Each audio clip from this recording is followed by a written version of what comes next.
Hello and welcome to this edition of News Today. Without delay, take a look at the headlines first. Bangladesh Prime Minister resigns after 15 years in power. Oilfields Regulation and Development Amendment Bill 2024 introduced in Rajya Sabha. Geothermal power potential of 10,600 megawatt identified in India. Union Agriculture Minister announced Rs 18,000 crore for 100 export-oriented horticulture clusters. 5 years of abrogation of Articles 370 and 35A. Role of technology in disaster management and risk reduction. To begin with, a significant political shift in South Asia is running the headlines. PM resignation came after weeks of student protests were met with violent suppression. The protests were regarding the demand for removal of a quota system. These protests also witnessed some anti-India sentiments due to India's long support for current government and limited interactions with opposition.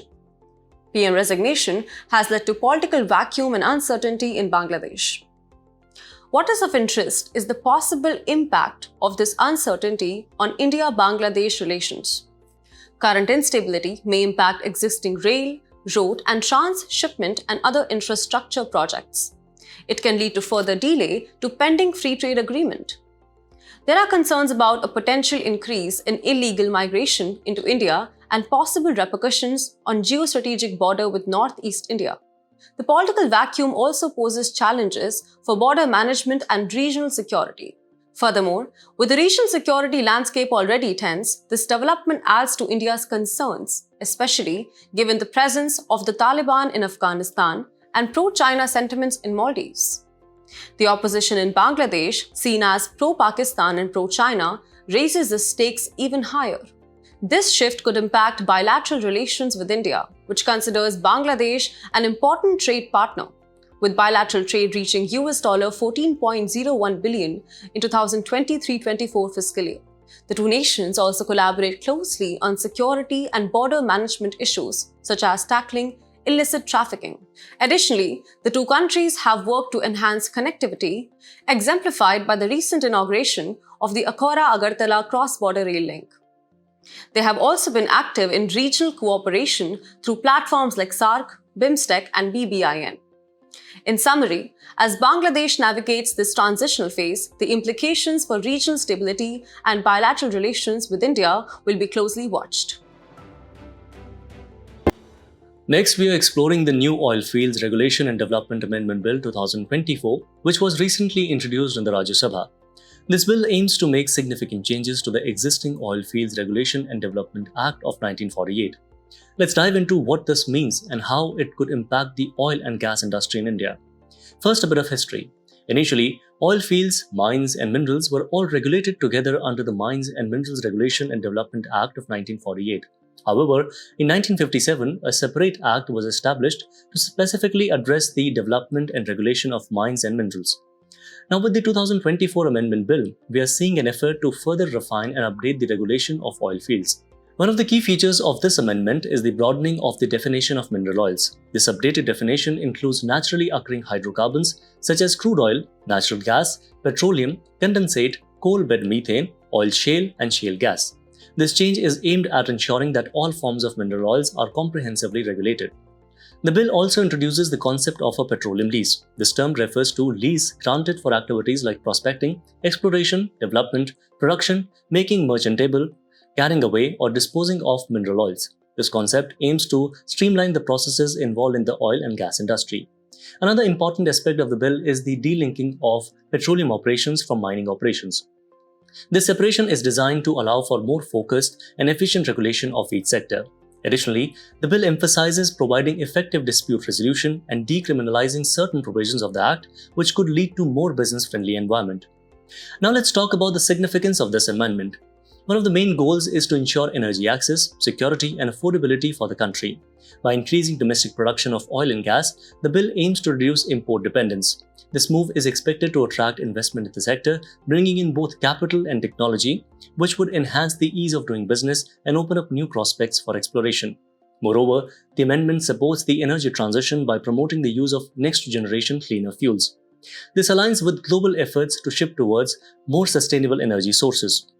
The bill also aims to establish a robust enforcement mechanism to ensure compliance with the regulations. In conclusion, the Oilfields Regulation and Development Amendment Bill 2024 represents a significant step forward in modernizing India's approach to regulating the oil and gas industry. In a prominent development, the Minister of New and Renewable Energy announced in the Lok Sabha that India has identified a geothermal power potential of 10,600 megawatts. This potential comes from geothermal energy, a form of renewable heat energy generated and stored within the earth. Geothermal technology extracts this heat for direct heating and cooling or converts it into electricity.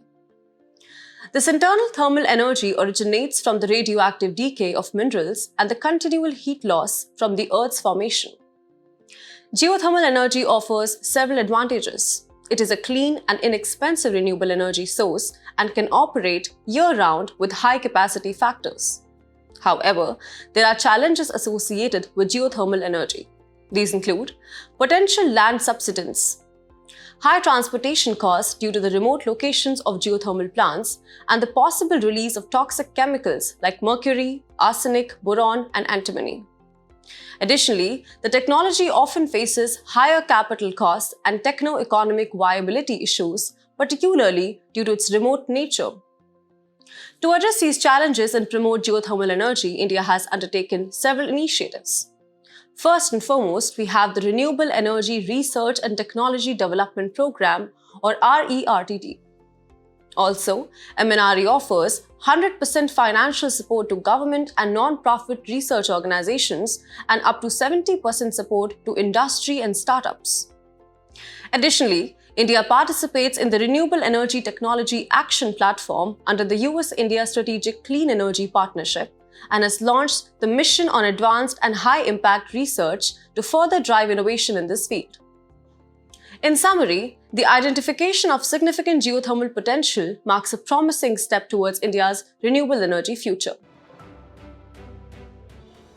In our next news, we are diving into an exciting development in Indian agriculture. The Union Agriculture Minister has announced a massive investment of Rs 18,000 crore for setting up 100 export-oriented horticulture clusters over the next 5 years. This initiative aims to boost farm income and revolutionize the horticulture sector in India. Let's start by understanding what a horticulture cluster is. A horticulture cluster is a regional or geographical concentration of targeted horticulture crops. These clusters focus on specific crops to maximize efficiency and output. So what are the benefits of these horticulture clusters? Firstly, they help reduce harvest and post-harvest losses by facilitating the use of innovative technologies. They also connect stakeholders with global value chains, offering opportunities for specialization in production, post-harvest management, marketing, and exports. The specialization can significantly enhance the quality and quantity of horticultural products. Now let's look at the current status of horticulture in India. The sector contributes about 33% to the agriculture gross value added and plays a crucial role in the country's economy. India ranks second in the world for fruit and vegetable production, right after China, with a production of approximately 355.48 million tons in 2022-23. However, despite this impressive production, India's share in the global market is nearly 1%. There are challenges facing the horticulture sector, including a lack of high-quality seedlings and rootstock, persistent pests, and climate change affecting crop productivity and overall financial viability. These issues need to be addressed to ensure the sector's growth and sustainability. The government has already taken several steps to support the horticulture sector. The Mission for Integrated Development of Horticulture aims for the holistic growth of the sector. Additionally, the Coordinated Program on Horticulture Assessment and Management using Geoinformatics is working to develop scientific methodologies for estimating area and production under horticulture crops. Furthermore, the Capital Investment Subsidy Scheme provides support for the construction, expansion, and modernization of cold storages and storage facilities for horticulture products. In conclusion, the investment in horticulture clusters is a promising step towards enhancing farm income and strengthening India's position in the global market. Today marks 5 years since the abrogation of Articles 370 and 35A, significant constitutional provisions that once granted special autonomy to the state of Jammu and Kashmir. In August 2019, the President of India promulgated Constitution Application to Jammu and Kashmir Order 2019, which extended all provisions of the Indian Constitution to the region. Article 370 had previously required the state government's concurrence for the application of all laws except those regarding defense, foreign affairs, finance, and communications. Article 35A, which stemmed from Article 370, allowed the Jammu and Kashmir Assembly to define permanent residents and grant them special rights and privileges. Last year, the Supreme Court of India upheld the government's decision to revoke these provisions, leading to significant changes in the region. Now, let's discuss the impact of this revocation. The government reports a notable reduction in terrorism and violence, with net estimated infiltrations decreasing from 143 in 2018 to just 14 in 2022. Terrorist-initiated incidents also saw a decline from 228 in 2018 to 125 in 2022, while the number of security personnel killed dropped from 91 in 2018 to 32 in 2022. The abrogation has also ended exclusive property rights, enabling the central government to introduce new land laws in Jammu and Kashmir. Furthermore, the application of 73rd and 74th Amendments of the Indian Constitution has provided constitutional status to local governments, with record voter turnout at the Block Development Council elections reaching an impressive 98.3%. Jammu and Kashmir no longer has its own flag, constitution, or penal code, aligning it fully with the laws and symbols of the Indian Union. In summary, as the region transitions under these new arrangements, the impact of these changes continues to unfold.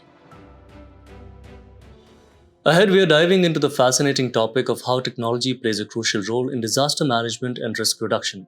With recent advancements in geospatial technology, artificial intelligence, machine learning, and the Internet of Things, the way we predict, respond to, and manage disasters has dramatically evolved. Let's start by exploring how technology is used in disaster prediction and early warning systems. Technologies like remote sensing, machine learning, GIS, and drones help collect and process vast amounts of data. AI, particularly deep learning, is used for disaster modeling, allowing us to anticipate and prepare for potential threats. For example, Google Disaster Alerts is a system that provides real-time information about natural disasters. Moving on to event simulation, the aim here is to prepare and train people for disasters before they happen. Key technologies like augmented reality and virtual reality create immersive simulations to enhance training. A notable example is the Mobile Learning Hub in the Philippines, which uses these technologies to prepare communities for various disaster scenarios.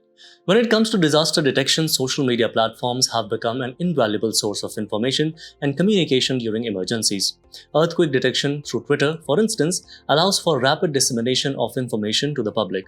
This brings us to the crucial role of search and rescue operations, where satellite imagery and social media posts are used to identify people in critical need.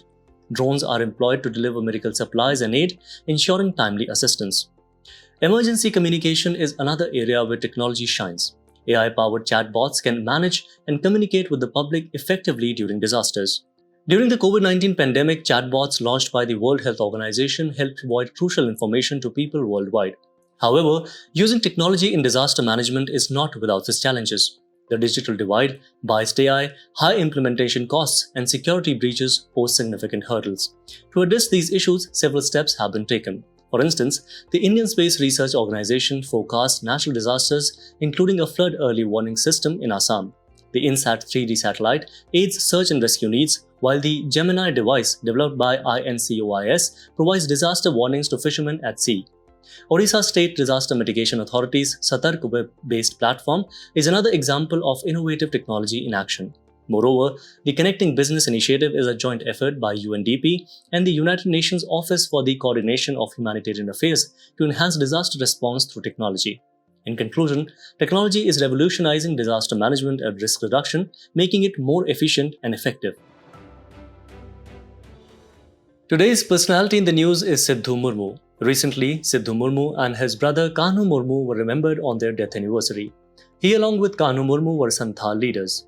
Exploring his key contributions, the Santhal Revolt of 1855-56, considered as the first peasant movement, was led by Sidhu and Kanu along with Chand and Bhairab. This revolt was aimed to get rid of oppressive Dikus or outsiders that were Britishers and moneylenders. Santhal Pargana's Tenancy Act was passed after the revolt made transfer of land from Santhals to outsiders illegal. Hol Divas is celebrated on 30th June in Jharkhand to remember the sacrifice of Sidhu and Kanu. Through his remarkable actions, he exemplified the values of courage, bravery, and heroism. As we conclude today's main news, let's take a look at some quick updates. Lok Sabha recently passed outstanding demands for grants from Union Budget 2024-25. It is a form in which estimates of expenditure from consolidated fund included in budget are presented to Lok Sabha. DFGs are submitted in pursuance of Article 113 of the Constitution. Air Force approves production of 200 Astra Mark 1 missile. It is a beyond visual range class of air-to-air missile system designed to be mounted on fighter aircraft. The Astra Mk1 weapon system integrated with Su-30 Mk1 aircraft is being inducted into the Indian Air Force.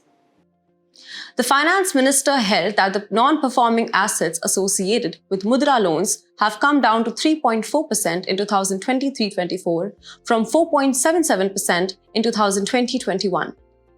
Mudra loans are given by commercial banks, RRBs, small finance banks, MFIs, NBFCs to the non-corporate and non-farm small micro-enterprises. SEBI notifies norms for mutual funds for preventing fraudulent transactions and front-running. Front-running refers to the usage of non-public information to directly or indirectly buy or sell securities or enters into options or futures contracts in advance of a substantial order. Agarkar Research Institute has described India's first cultures of indigenous methanotrophs.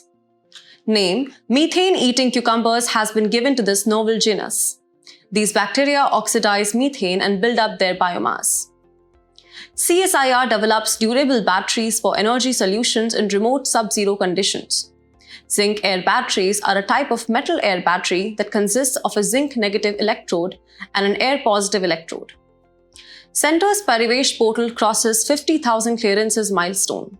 Parivesh stands for Proactive and Responsive Facilitation by Interactive and Virtuous Environmental Single Window Hub. Recognition of Srinagar as World Craft City by the World Crafts Council has provided opportunities to the craftsmen to enhance their skills and roots. Srinagar is one of the 4 WCC in India and among 60 around the world.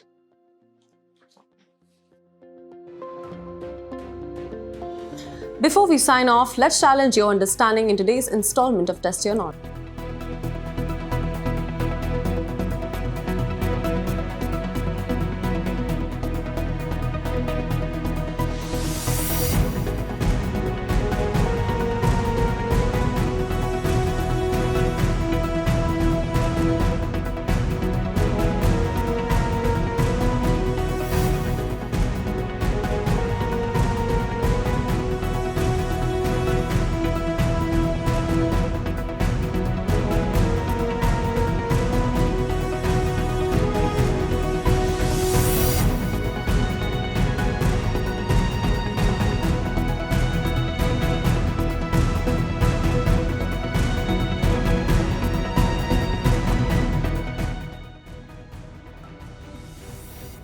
Thank you for joining us. We hope you found this episode of News Today engaging. For the solution to the quiz and to access a PDF version, remember to visit the provided links in the description below.